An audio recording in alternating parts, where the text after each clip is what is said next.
believe me? Let's go to Isaiah chapter 43, verses 10 through 11. You are my witnesses, saith the Lord, and my servant whom I have chosen, that you may know and believe me and understand that I am He. Before me there was no God formed, neither shall there be after me. Verse 11, I am the Lord, and beside me there is no Savior. Amen. We have one God. There is only one God. Verse 15, let's go down to verse 15. I am the Lord, your Holy One, the Creator of Israel, your King.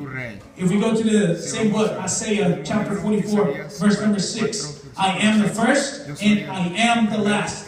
Beside me, there is no God. We skip down to verse number 8. Is there a God beside me? Yea, there is no God. I know not any. That's God talking to the old prophet Isaiah. He's saying, I know not of any other God. You catching the drift here? There is only one God. That is key for us to understand. And His name is Jesus. Same chapter 44, verse 24. I am the Lord that maketh all things, that stretcheth forth the heavens alone. Alone. That spreadeth abroad the earth by myself. Chapter 48, verse 11. I will not give my glory unto another. You catching the drift? There is one God. Acts 4:12. Neither is there salvation in any other, for there is none other name under heaven given among men whereby we must be saved. There is only one God, and that one God's name is Jesus. Amen. One God, and His name is Jesus. How do we know this? Let's go to John chapter 1 and verse 1. In the beginning was the Word, and the Word was with God, and the Word was God. We skip down to verse 14. And the Word was made flesh. That means He incarnated Himself. This is flesh. What you see, God wrapped Himself in flesh in order to be an example for us.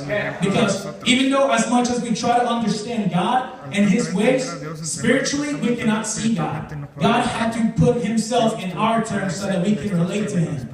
From the beginning, God created an intimate way. Amen. So verse 14, and God was made flesh and dwelt among us, and we beheld His glory. The glory is the only begotten of the Father, full of grace and truth. But how do we know? I know the Word was made flesh. How do we know that Jesus is to revolve around the truth that there is only one God? So verse 6, it tells us, place it in your heart.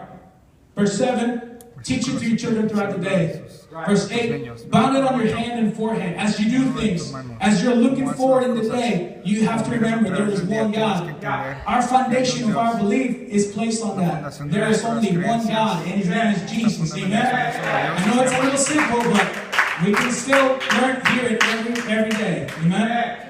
Every aspect of your life is to revolve around the truth that there is only one God. Okay, now, that was mainly Old Testament scriptures. If we go